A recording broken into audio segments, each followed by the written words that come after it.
ఓం నమో వెంకటేశాయ. అందరికీ నమస్తే అండి. Welcome back to my channel Tirumala talks. నేను మీ లక్ష్మీ పూజిత. తిరుమల యొక్క డైలీ అప్డేట్స్కి స్వాగతం అండి.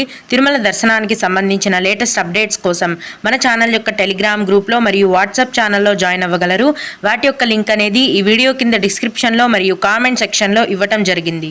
ఈ వీడియోలో ఈరోజు తిరుమలలో ఉన్న భక్తుల యొక్క రద్దీని గురించి, అలాగే తిరుమల కొండపైన రూమ్స్ దొరకని వారికి ఫ్రీ లగేజ్ లాకర్స్ కూడా టీటీడీ వారు ఇస్తున్నారండి. వాటి యొక్క వివరాలను తెలియజేయమని చాలా మంది భక్తులు అడుగుతున్నారు కనుక లగేజ్ లాకర్స్ యొక్క పూర్తి వివరాలను గురించి, అలాగే భక్తులు అడిగే ముఖ్యమైన దర్శనానికి సంబంధించిన సందేహాలు, వాటి యొక్క సమాధానాలను గురించి కూడా తెలుసుకుందాము. కనుక వీడియోని చివరి వరకు చూడండి. ముందుగా ఏప్రిల్ 17వ తేదీన అంటే నిన్నటి రోజున తిరుమలలో స్వామివారిని మొత్తం 56,279 మంది భక్తులు దర్శనం చేసుకున్నారు. అందులో స్వామివారికి మొత్తం 24,019 మంది భక్తులు తలనీలాలను అయితే సమర్పించారండి. నిన్నటి రోజున తిరుమలలో శ్రీవారి హుండీ యొక్క ఆదాయం అనేది 3,59,00,000 రూపాయలు. ఈరోజు కూడా రోజులాగే ఎటువంటి దర్శనం టికెట్లు లేకుండా నేరుగా భక్తులను ఫ్రీ దర్శనానికి అనుమతిస్తున్నారు. ఈ విధంగా టికెట్స్ లేకుండా నేరుగా వెళ్లే ఫ్రీ దర్శనానికి ప్రస్తుతం దాదాపుగా 12 నుంచి 15 గంటల సమయం అనేది పడుతోంది. అలాగే తిరుపతిలో ఇచ్చే సర్వదర్శనం టికెట్లతో దర్శనానికి వెళ్లే భక్తులకైతే దర్శనానికి 5 గంటల సమయం పడుతోంది. 300 రూపాయల దర్శనం వారికి మరియు 500 రూపాయల దర్శనం టికెట్లు కలిగి ఉన్న భక్తులకు దర్శనానికి దాదాపుగా 4 గంటల సమయం అనేది పడుతోంది. రోజులాగే యథావిధిగా ఈ రోజు కూడా చిన్న పిల్లల యొక్క సుపదం ఇన్ఫాంట్ దర్శనం అనేది కొనసాగుతోందండి. ఇన్ఫాంట్ దర్శనానికి 1 గంట సమయం పడుతుంది. విఐపి బ్రేక్ దర్శనం టికెట్లు కలిగి ఉన్న భక్తులకు గంట నుంచి గంటన్నర లోపు దర్శనం అనేది పూర్తయిపోతుంది. దీన్ని బట్టి ప్రస్తుతం తిరుమల కొండపైన భక్తుల యొక్క రద్దీ అనేది సాధారణ స్థాయిలో ఉందండి. అంటే మరీ ఎక్కువగాను లేదు, మరీ తక్కువగాను లేదు. నిన్నటిలాగే భక్తుల యొక్క రద్దీ అనేది సాధారణంగా కొనసాగుతోంది. కొత్తగా ఫ్రీ దర్శనం క్యూ లైన్లోకి ఎంటర్ అయ్యే భక్తులకు మొత్తం క్యూ లైన్లో మరియు కంపార్ట్మెంట్లలో వేచి ఉండి దర్శనమై బయటికి వచ్చేసరికి 15 గంటల సమయం అనేది పడుతోంది. భక్తులు దీన్ని దృష్టిలో ఉంచుకొని మీ యొక్క తిరుమల దర్శనాన్ని ప్లాన్ చేసుకోవాల్సిందిగా మనవి.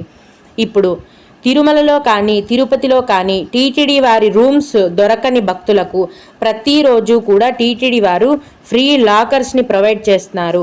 అందులో మీ లగేజ్ని పెట్టేసి మీరు దర్శనంకి వెళ్ళొచ్చండి. తిరుమల కొండపైన యాత్రి సదన్ మరియు మాధవ నిలయం గెస్ట్ హౌస్లు ఉన్నాయి. ఈ గెస్ట్ హౌస్లలో ప్రతిరోజు ఉచితంగా లాకర్లను టీటీడీ వారు ఇస్తున్నారండి. ఈ లాకర్స్ని తీసుకోవాలంటే మీ యొక్క ఆధార్ కార్డు ఖచ్చితంగా ఉండాలి. ఈ లాకర్స్ కేటాయింపుకి కరెక్ట్ టైం అంటూ ఏమీ లేదండి. 24 గంటలు కూడా లాకర్స్ని ఇస్తూనే ఉంటారు. మీరు వెళ్ళిన టైంకి లాకర్స్ అవైలబుల్గా ఉంటే మీరు తీసుకోవచ్చు. అంటే భక్తుల యొక్క రద్దీ ఎక్కువగా ఉంటే లాకర్స్ అనేవి త్వరగా ఫుల్ అయిపోతాయి. లేకుంటే 24 గంటలు మీరు ఏ అర్ధరాత్రి వెళ్ళినా కూడా మీకు లాకర్స్ అనేవి కేటాయిస్తూనే ఉంటారు.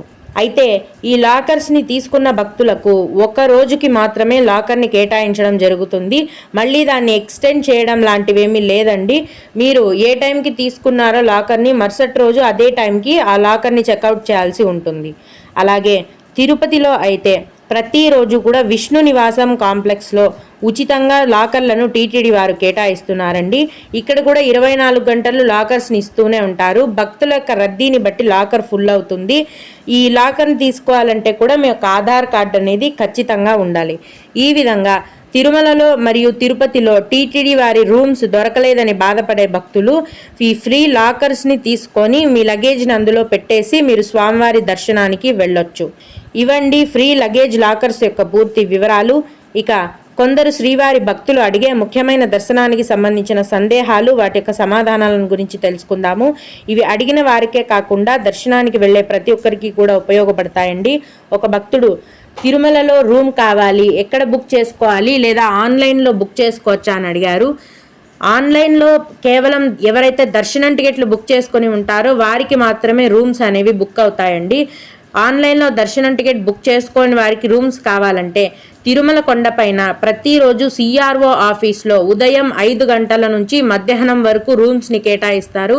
మధ్యాహ్నం దాటిన తర్వాత దాదాపుగా రూమ్స్ అనేవి ఫుల్ అయిపోతాయి. ఈ రూమ్స్ తీసుకోవాలంటే మీ యొక్క ఆధార్ కార్డ్ అనేది ఖచ్చితంగా ఉండాలి. అలాగే మేడం, మేము ఏప్రిల్ 19వ తేదీన ఉదయం 3 గంటలకు వస్తాము, మాకు ఎస్ఎస్డి టోకెన్స్ దొరుకుతాయా అని అడిగారు. ప్రతిరోజు సర్వదర్శనం టికెట్లను రాత్రి 9 గంటల నుంచి మరుసటి రోజు తెల్లవారుజామున వరకు కేటాయిస్తారండి. మీరు తెల్లవారుజామున 3 గంటలకు చేరుకుంటారు కాబట్టి ఆ టైంకి ఎస్ఎస్డి టోకెన్స్ అనేవి ఇస్తూ ఉంటారు. మీరు తిరుపతి చేరుకోగానే లేట్ చేయకుండా మీకు దగ్గరలో ఉన్న ఎస్ఎస్డి టికెట్ కౌంటర్కి వెళ్ళినట్లయితే ఖచ్చితంగా మీకు సర్వదర్శనం టికెట్స్ అనేవి దొరికే అవకాశం ఉంది. అలాగే ఇంకొకరు విఐపి బ్రేక్ దర్శనం లెటర్ సబ్మిట్ చేయడానికి 6 మంది వెళ్ళాలా లేదా ఒకరు వెళ్తే సరిపోతుందా అని అడిగారు.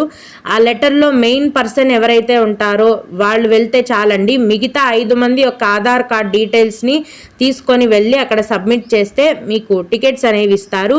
6 మందిలో ఎవరైతే మెయిన్ పర్సన్ ఉంటారో వాళ్ళు వెళ్తే చాలు. ఓం నమో వెంకటేశాయ. మీకు కూడా ఈ విధంగా సందేహాలు ఉన్నట్లయితే మన ఛానల్లోని కామెంట్ సెక్షన్లో తెలియజేయగలరండి. నేను వాటికి ఖచ్చితంగా రిప్లై ఇవ్వడానికి ప్రయత్నిస్తాను. ఇవి ఇవాల్టి తిరుమల అప్డేట్స్. ఇలాంటి మరిన్ని వీడియోల కోసం నా ఛానల్ని సబ్స్క్రైబ్ చేసుకోండి. ఈ వీడియోని లైక్ చేసి షేర్ చేయగలరు. ఓం నమో వెంకటేశాయ.